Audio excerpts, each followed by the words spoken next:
Okay, so after our quick interlude there, this session is going to be a little different. We're going to, instead of having faculty talks, we're going to let everybody along the wall going up the stairs give a lightning talk. And so there's going to be 22 or 20 lightning talks, each going to be kept to their maximum time, which was 2 minutes per talk, and we'll get this through this. But before we talk about that and get all the talks going, I'm going to do an overview of the research going on in the PRECISE Center to give you a little context for what the students are going to be and postdocs are going to be speaking about. Okay. So the PRECISE Center are 9 faculty members, all working towards the same mission of to develop an integrated theory, methods, tools, and systems to support for education, research, and implementation of safe, secure, and smart cyber-physical systems and IoT. We are 9 people from computer science and electrical and systems engineering. Overall, we have kind of 5 main research thrust areas that span from energy-efficient buildings, medical cyber-physical systems, Internet of Things, automotive cyber-physical systems, and wireless industrial automation. But one key core aspect to all this are the foundations of how do we build these systems to be safe, secure, reliable. And towards that, we focus on theoretical foundations for model-based design, formal methods, real-time resource management, and embedded control networks. And a lot of what you're going to hear about today is the research that's motivating these application domains as well as the fundamental theory. So we get funding. We have lots of projects starting back from 2009 or when ends up 2007. 2008 is when PRECISE, that was before I was a part of PRECISE, so I'm allowed not to know that exact number. But we have lots of ongoing projects related to CPS and IoT security, energy efficient buildings, both medical device software as well as physiological control systems, industrial automation, distributed and swarm systems. So it spans a wide spectrum, but you'll see that the recurring theme is safe, secure, reliable. Also, as part of the PRECISE Center, we have started the nation's first Masters of Science in Embedded and Cyber-Physical Systems with lots of cross-cutting courses that kind of hit the core of what you want in a full-stack embedded systems engineer, ranging everything from hardware up to the software. And I know a lot of the industry individuals are going to be interviewing our students from this program here, so they have lots of experience across this area. And last but not least, it wouldn't be an industry day without showing a bunch of industry partners that we are currently working with. So we have a lot on the screen. We always want more, so looking forward to conversations afterwards to set up more collaborations and more research. So with that being said, Hossam's going to be first. And how we're going to do this is we'll just keep running them through. So you can come on up here and let me get organized.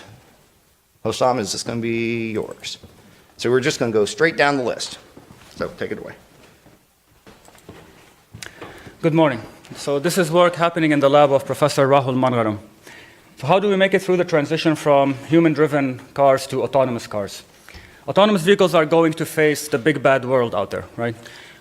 Environment variations, weather variations, dirt on the sensors are going to cause the perception pipelines to make errors that are beyond what the vehicle was verified for. The vehicles are also going to face unforeseen and unforeseeable events. Does the vehicle know the dynamics of a deer so it knows its future motion accurately?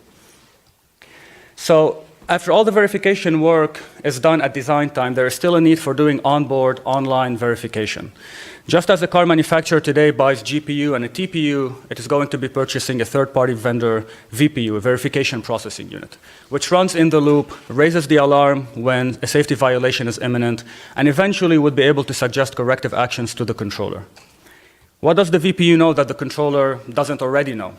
A few things, actually. But the main difference is that the VPU is going to be monitoring for far more complex safety specifications and the simpler objectives that the controller is trying to meet. And so it's going to have to do longer-term predictions. And because in an emergency, when somebody jumps in front of you, you have less runtime than when driving on an isolated road, the VPU is going to leverage the verification techniques that we have developed and which are able to trade off runtime for the quality of the verification answer that you get. Ultimately, all of this is going to enable usage-based insurance, where you pay more for riskier miles, less for safer miles, as determined by the VPU. And this should provide an economic incentive for keeping an eye on the road in case the human has to take over and get us through the transition from purely human-driven to purely autonomous driving. Thank you.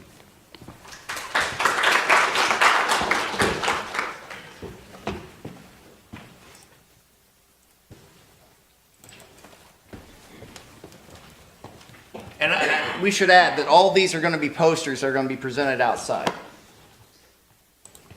Hi, my name is Hyunyoung Choi. I'm a postdoc with INSOP, and I'm introducing MIDAS project, and we began this project with the motivation of how we lift time into the programming abstraction, and how we can trust the platform that can enforce the specific timing. So we built a MIDAS system over the SCM platform, and we apply the dynamically based on the detection of the new flow, or which requires some quality of service support. And current state of MIDAS project is we are exploring some application in 4G or 5G networks, such as DOS Frontal and CRAN, network slashing, NFV in 5G core networks. If you are interested in any of these topics, please come and see me. Thank you.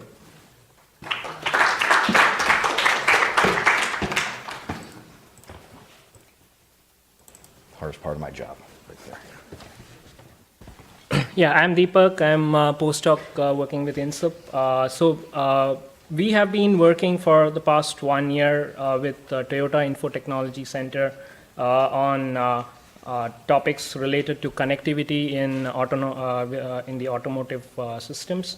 So specifically, we have been working on this topic of how to deliver data or service to connected vehicles via edges, because these days the automotive companies are quite interested in V2V, V2C, and V2Edge. So edges have become quite important in delivering these services and data. And that's why we are looking at this project, which has quite a significant relevance in the real world, because there are some pilot projects that have been started in New York City, Tampa, and Wyoming, where they are actually deploying such systems with cloud edges, and the vehicles are going to have interactions among themselves and with the edges in order to improve the safety and have a good user experience. Specifically, we are going to look at these two scenarios of data delivery and service delivery. And in the real world, it's going to be a mix of these two scenarios. The specific problem that we are addressing is these edges are going to be devices with some resource constraints in them. And then there are all the other factors, like there's going to be constraints due to the vehicle density, and the vehicle velocity parameters are also going to have an effect on how these services are going to be delivered. So the main problem is, how do we map these data or services via the edges to the vehicles in an efficient manner, so that the resources are optimally allocated to them. So that's the goal of this project, and please come and visit the poster if you want to know more details about it. Thank you.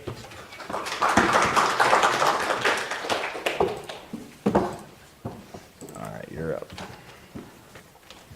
Good morning. My name is Luis Garcia, and I'm a grad student here. And through the Medical Device Club, I worked on a project with Dr. Wei, which studies the effect of dynamic lighting on the circadian cycle. So we're all governed by the circadian cycle, and it's pretty much an internal cycle in your brain which cycles your body through alertness or sleepiness throughout the day. And he's looking to study the effect of the different wavelengths of the light bulb on the cycle, since travelers and shift workers such as doctors and nurses are mostly affected through this sleep disorder. And this can also impair the recovery process of patients in the hospitals. So what I developed an application which allows Dr. Wei to interact with the light bulb and change the parameters of the wavelength and the lumen for the light bulb to see what's the effect on the melatonin being released in the body to see the impact on the circadian cycle. This is done through an API sending JSON objects to the devices. That's it. I believe you have a demo too. Yes. This demo is nice and more.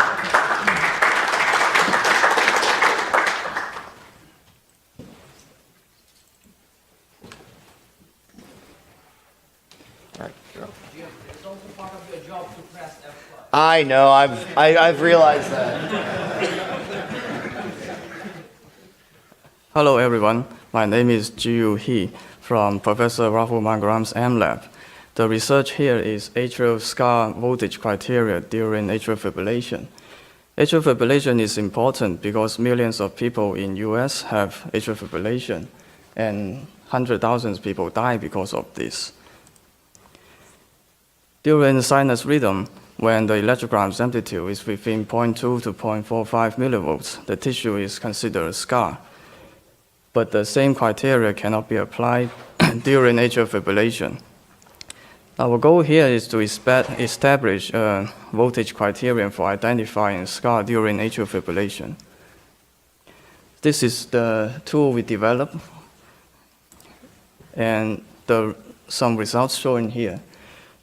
You can see that if you apply the same voltage threshold for the sinus rhythm and atrial fibrillation, the scars are not identified correctly.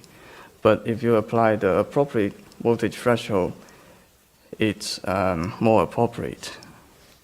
And for more details, please come to the poster section.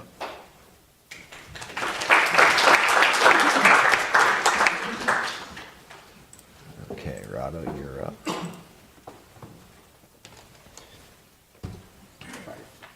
Look at that. Hello, everyone. My name is Rado Ivanov, and this is joint work with my advisor, INSEP, and Jim, and also with our medical collaborators at CHOP, Alan and Mohammed. So the title of this work is Context-Aware Detection in Medical Cyber-Physical Systems. So medical CPS are actually a very, very interesting field these days because there are a lot of devices in ICUs and in operating rooms, and there's lots of data that we can actually use to basically say things about the patient during like surgery or during their stay in the ICU. But there are actually very difficult challenges at all levels of this typical plant controller loop, if you think of the patient as the plant. So first of all, we have very bad models of the patient, very bad physiological models. We just don't understand medicine well enough. Even if we have models, we don't usually measure what we want to see. Like we have a lot of unobservability. Also, measurements are usually missing. They're infrequent. They're invasive. Very bad measurements in general. Then on the controller side, there's a lot of very, very strict requirements because we cannot kill people, right? We have to build machines that provide guarantees for everyone, very, very good guarantees. So we have to be good on average and also with guarantees for every individual. And then finally, we have to make sure these machines interact with all the clinicians. So there is another challenge there, like a human-machine interaction kind of challenge. So this is a very, very difficult field. And so what we have been working on in the past couple of years is basically detection. We try to detect bad things that can happen during surgery. And in the past, we developed this parameter invariant detector that basically provides the same level of false alarm rates for all people, regardless of their physiology. So we have applied this to many different applications, and we tend to always see this nice feature. But the problem is that sometimes the detector raises false alarms because of bad data. So every once in a while, the clinicians would disconnect the machine, for example, to check for leaks or something like that, and then the detector just doesn't know that that's happening, and there's a false alarm. And so then what we said is, how about we try to infer that this is happening using other data, like context information, and then silence the detector during those periods. So basically, this is the problem that we're addressing in this specific work is, how do we use this context information to improve the performance of the detector overall? And so the challenge is just very briefly, is that context is very discrete in nature and needs to be somehow modeled and incorporated with the continuous data that are basically the other measurements. So yeah, if you want to see how we did this, come to my poster. Yes, thank you.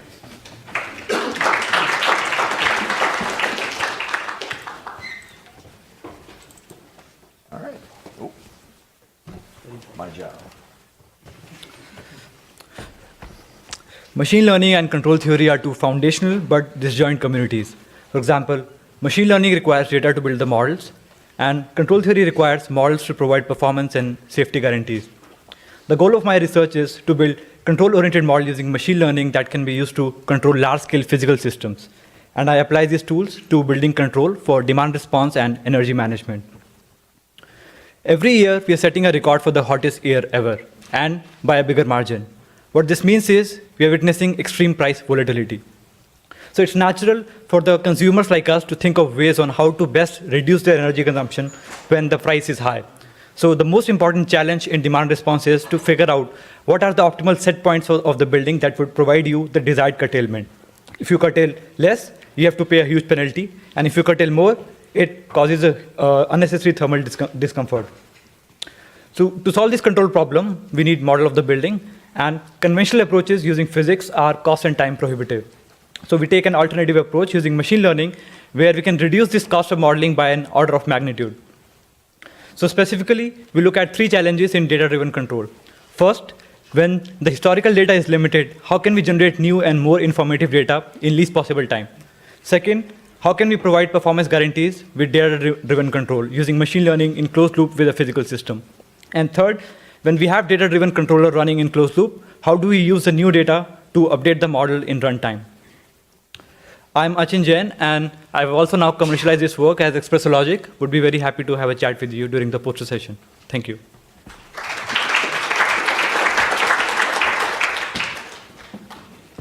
How he made it through 11 slides in 2 minutes. I'll never know. Whoop. Hi, I'm Kook Chang, and I'm also in Professor Mangram's lab. So the standard for testing medical devices today is the clinical trial. However, these clinical trials are a high barrier in that they can cost anywhere from 10 to 20 millions of dollars. The effort can be from 2 to 6 years. And moreover, there's an ethical burden in that you're putting patients at risk. However, despite all these costs, many trials fail to show the desired outcome. The implantable cardio defibrillator, or the ICD, is a life-saving device that detects fatal arrhythmias and applies a shock in order to prevent sudden cardiac death. Now, this shock is not something that should be taken lightly. As you can see in this video, it's something, the shock that is applied by an ICD is comparable to that of being kicked in the chest by a horse. So it's a strong shock, and we wouldn't want this to be happening regularly. However, this is exactly what happened in the Rhythm ID going head-to-head trial, a trial that lasted from 2005 to 2009, where Vitality 2 devices actually showed to have a 34% increase, not a decrease, in the risk of inappropriate shocks compared to the control group. Now, moreover, in this trial, most therapy that was applied from the devices were inappropriate shocks. So we believe that we can predict these kinds of outcomes, and maybe even the right trial could have been avoided altogether. Our solution is the computer-aided clinical trials for ICDs, where we take real patient data and use computer modeling and simulation in order to generate virtual populations, which are then used to test and evaluate the device, thereby allowing us to have early insight into the performance of the device at the planning stages of the trial. So we were able to apply our framework to the right trial, and we were able to obtain comparable results to the actual clinical trial itself, and we were able to go one step further and obtain powerful condition-level analysis across diverse populations, which is not possible in actual clinical trials. So if you're more interested in learning about the computer modeling and how we use this for medical device testing, please come to my poster. Thank you.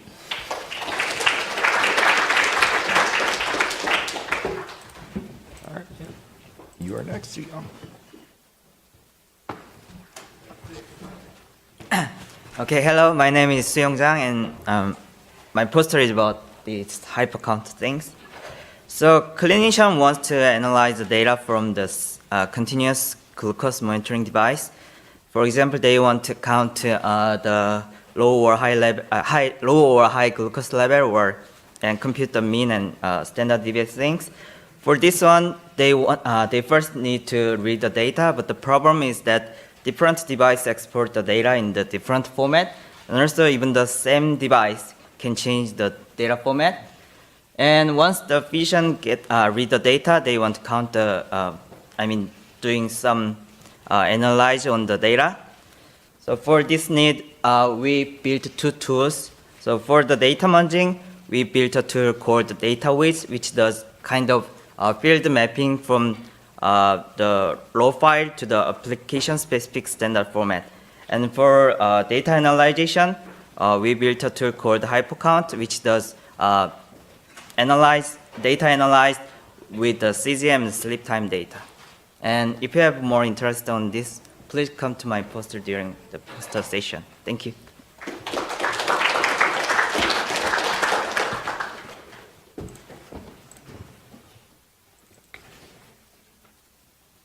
Impressive. I'm actually knowing everyone. Hello, my name is Hyojin Jo. I'm working with INSOP, and my title is the mitigator of message flooding attack on automotive CAN. These days, lots of IT technologies have been applied into the automotive CAN. So, as you know, the ECU, electronic control unit, are connected through the CAN bus network to share information or send commands. But ironically, some advanced technologies such as driverless car or connected car environment allows hacker to access the CAN bus network. So since 2010, lots of attack results have published in this area. So one of the easiest and convenient attack is message flooding attack on CAN bus. As you can see this picture, once an ECU is compromised by a hacker, it can dominate the CAN bus by sending lots of traffic on the CAN bus. So, or ECU cannot communicate each other. So this is a problem. It makes some unexpected event to the autonomous system. So even though lots of protection methods, there are lots of protection methods for CAN bus, but I think they are not enough to prevent or mitigate the message flooding attack on the CAN bus. So I'm working on the designing the mitigator for the message flooding attacks. So if you are interested in my work, please come to my poster. Thank you.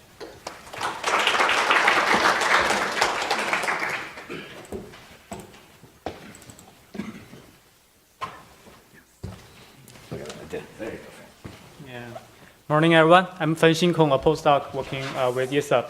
And this is joint work with Mon, James, and Oleg, and ISUP. Oh, here's a window, yes.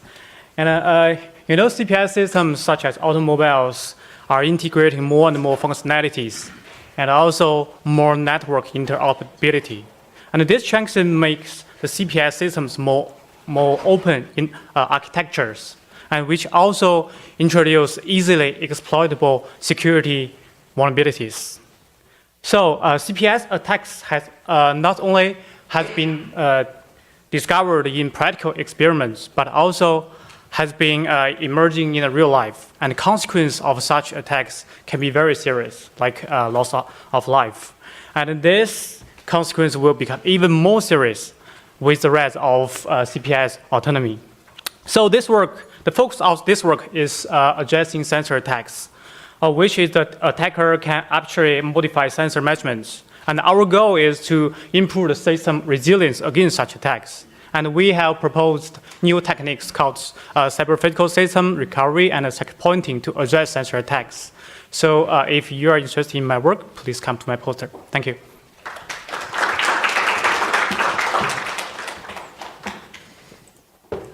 We'll see how long this computer can. All right. 3 people this time. Good morning, everyone. My name is Brett Garberman. I'm Eric. I'm Tom. We worked on a project called Pitch Plus. So, one of the predominant causes of non-contact injuries in Little League Baseball is repetitive pitching. So the easiest way to quantify this is just simply the amount of pitches per game. 5% of youth pitchers will experience a serious enough injury within 10 years that will cause them to either require surgery or retire from the sport entirely. For some context, for about the 3 million Little League baseball players in the country, say 10% of them are pitchers, this 5% corresponds to about 16,000 kids. So we sought to create a wearable device that would monitor pitch count and really just collect as much data as we can about these pitchers. So furthermore, in a rehabilitation setting, this device would be able to detail this pitch that can include the wind-up time, the maximum force. This can include what constitutes a full force pitch or a 50% pitch. And we're very excited about this project. I grew up playing Little League baseball. I'm sure several people in this room did as well, or they know someone else that did. So our approach was fairly simple. We have a microcontroller collecting accelerometer data with a very wide range, plus or minus 200 Gs of force. This communicates with the storage unit and ultimately communicates with the computer, where we're running a MATLAB code that can produce pitch count, maximum forces, and really just provide as much data to a healthcare provider as is required. So if this is interesting to you, please visit our poster, where you can try the device out yourself. We also have a contest, so if you want to win a gift card, please come visit us.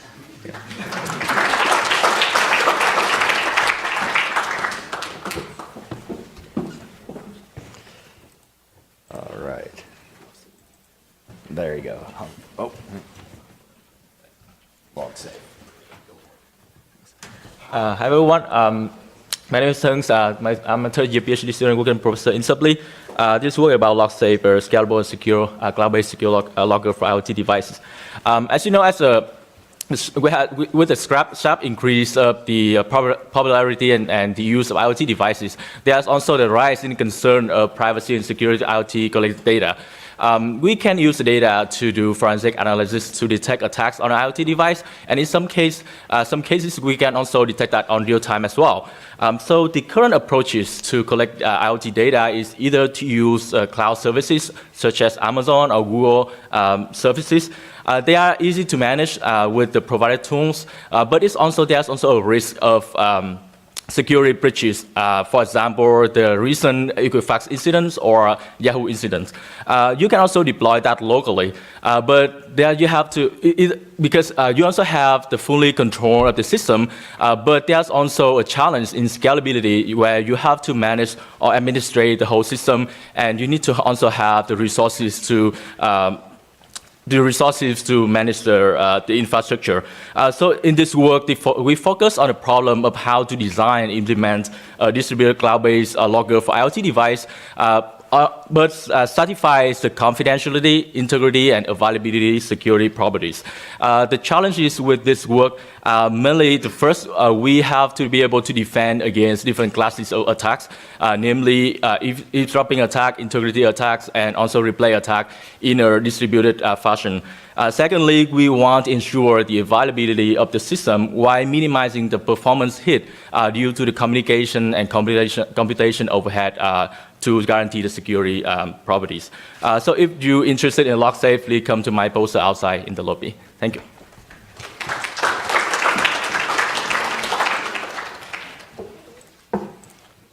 All right. Mr. 10 Slides coming up.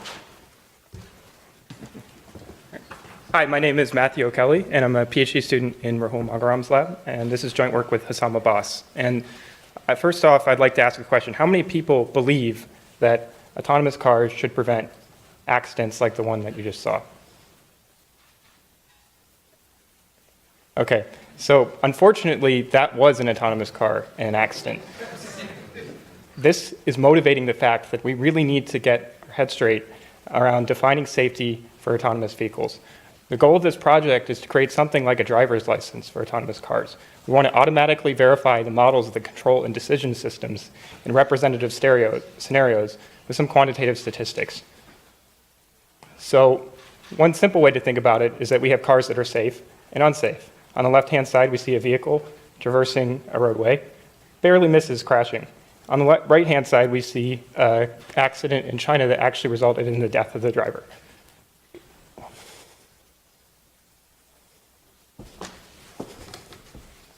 So, that's not good. it's clear that these two cases are not the same.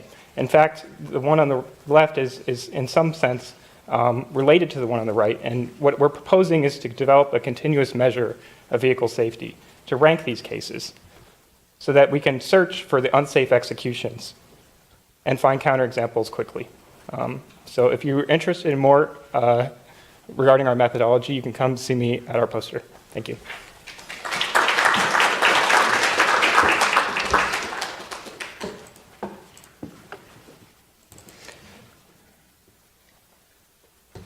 I literally know every one of this line. Hi, I'm Yash. I'm a graduate student in Professor Mangaram's lab, and I'll talk briefly about our project titled Flyby Logic, which is on the control of multi-drone fleets given some mission requirements. So to get an idea of what we're trying to do, imagine in the near future you have fleets of autonomous drones operating in an urban environment. Some of the requirements on them could be, for example, there are these geofenced no-fly zones that they cannot fly into. There may be nominal paths that these drones have to follow, and so on. And also they'll be running a variety of different missions. For example, AT&T might have a fleet of drones to monitor signal strength during some particular time of day in some areas. Amazon might want to deliver a package to some building, but again, during a particular window of time, and so on. So some of the common threads in all of these missions are that they share some typical mission requirements. The most important is safety. These requirements are mostly spatial. For example, don't fly into the no-fly zone, don't crash into the other drone. But safety alone isn't enough. We also care about performance. So we want the package delivered, and we want it delivered in an efficient manner. Finally, there's also this temporal aspect, that we want the package delivered in an efficient manner, but we also want it delivered during this particular time during the day.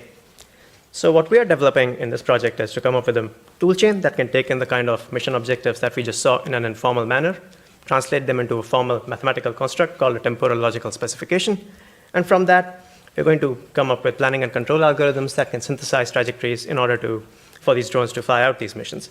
So here's a quick example of what our tool can do. In this video, there are 8 quadrotors. Their goal is to visit this set in green within 6 seconds. They have to do so without entering the set in red, which can be thought of as a no-fly zone, or crashing into each other. And as you see in this video, they do indeed manage to do that.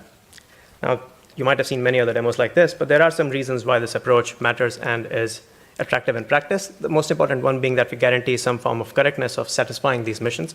But we'll talk more about these and how we do things in the poster. And we'll also have a demonstration in Levine 457, so I hope to see you there. Thank you.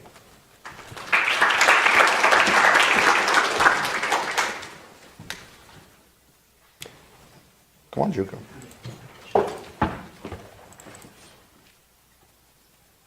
There you go. Hello, my name is Jungil Park. I'm a 6th-year PhD student planning on graduating this May. I'm looking for a job in industry. I'm studying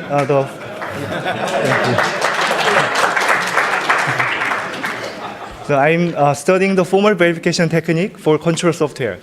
Cyber physical systems are safety critical by nature. So we want to have a high assurance for such systems. So cyber physical systems have software-based controller at their core. So it is very important to ensure the correctness of the software to have high assurance for the systems. Controllers are developed in a model-based fashion these days, using industry standard tools such as Simulink. Controllers are first designed and analyzed at model level. Once control design is complete, the software is automatically generated from a mathematical model of the controller. However, there is a problem here. Code generator cannot be trusted. Code generator often comes as a black box.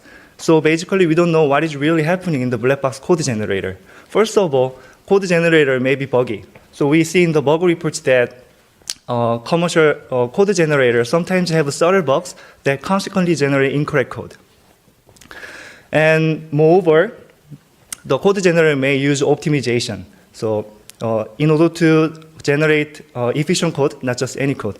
So such optimization may affect the controller's state representation, so it makes it more difficult to see the correctness of the generated code.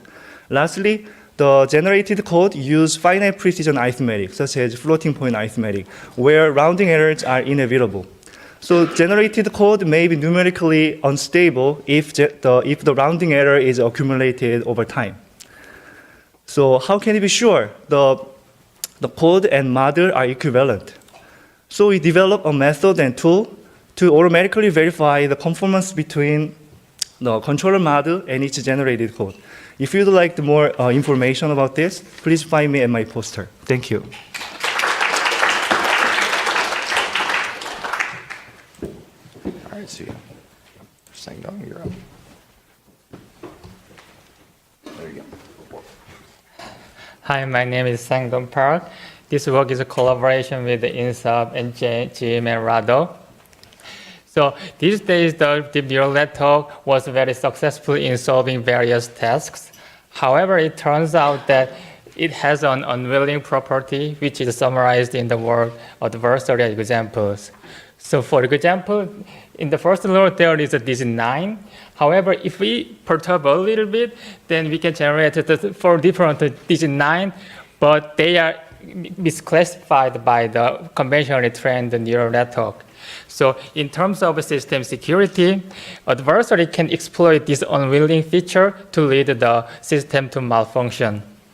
So defend against this kind of attack, so we propose a learning algorithm that returns a neural network given a training examples, and that neural network guarantees the proportion of the correctly classified examples that are robust to any bounded perturbations.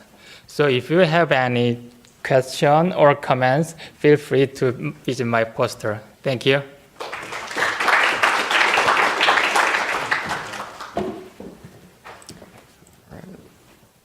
Nima and Ramneet. Got it.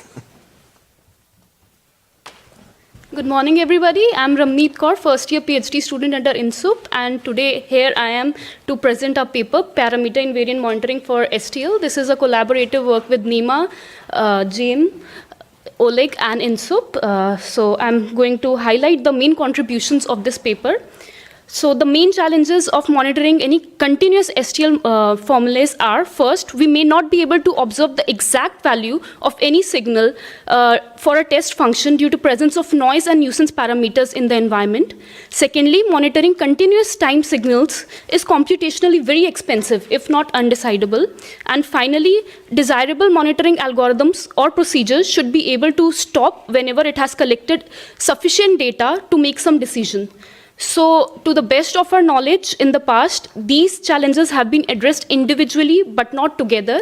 This paper proposes an algorithm which tackles all of these challenges in just one algorithm. So, if you have any interest in this algorithm or want to know more about it, please visit our poster. Thank you.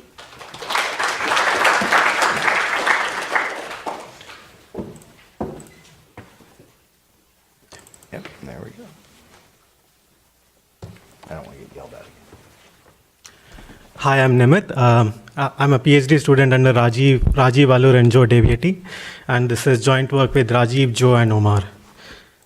So GPUs are emerging as an important compute platform. They are high throughput and they have large computational power. They are scalable. It's easy to pack in more cores into GPU. And then with applications like deep learning, where large amount of data needs to be processed, GPUs are well positioned to process all this data.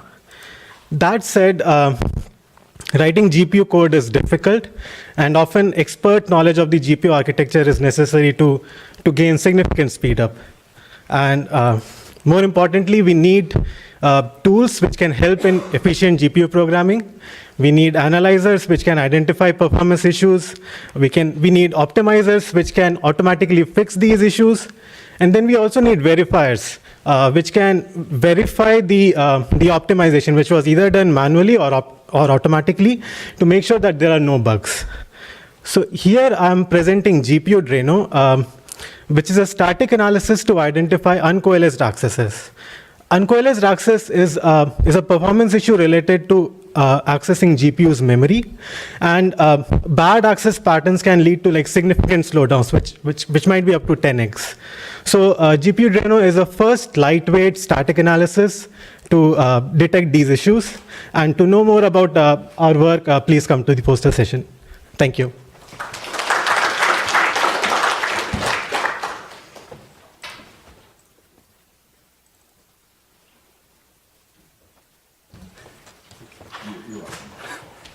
Hello, everyone. I'm Meng Xu. I'm a PhD student with INSUP and Lin.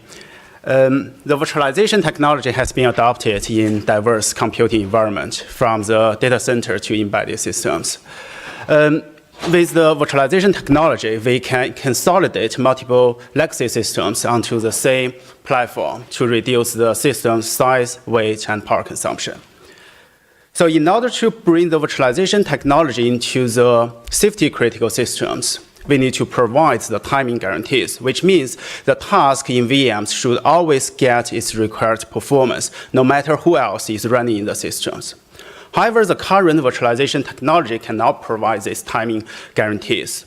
Tasks in different VMs or the same VMs can interfere with each other through the shared hardware components in a multi-core processor. So to bridge this gap and bring the virtualization technology into the timing critical or safety critical systems, we propose real-time virtualization. And to be specific, it has two parts.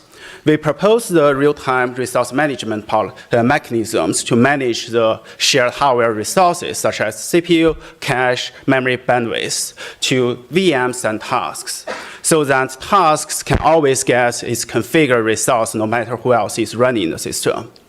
Our CPU scheduler actually has been adopted in industry and is a production level scheduler in open source Zen project, which is actually deployed in the cloud computing. The second part is the overhead-aware compositional analysis, which can analyze the system's timing behaviors, such as how much resource we need to make sure the system's timing behavior can be guaranteed.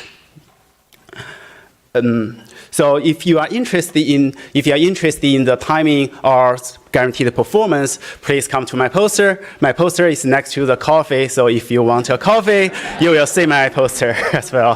Thanks. All right. Last but not least. Yeah, hello everyone. My name is Zhang Tong. I'm a PhD student advised by Professor Oleg and INSUP. And runtime verification is a kind of lightweighted formal method for verifying the event streams, properties of event streams. When trying to applying the runtime verification to the real-world case studies, there are some challenges. The first one is that the performance is an issue, especially when you try to execute a synchronous monitor, which will interrupt the execution of the target system. And but if you want to apply an asynchronous monitoring, then it is you will get the verification result within latency. Another challenge is that the target system may be scaled, and it is desirable that the runtime verification framework can generate the monitor instances with the scaling of the target system. And the third challenge is that usually the target program is written in C, but if you translate a specification of the monitor into a C code and the code generator is buggy, then the checker, runtime checker will not be correct. So then we present the SMATO framework, which provides a specification language based on the state machine, and the tool supports both the synchronous and the asynchronous monitoring, which means that you can choose to deploy in the language you can choose to deploy the monitors in both two ways. And also we provide a mechanism to dynamically create monitor instance during the runtime. And finally, we will try to formalize the semantics of this language in Coq, and the correct code of the monitor then can be extracted using the Fiat framework, and then the correct monitor can be generated. And So if you want to know about the detail of this technology, please come to my poster. Thank you.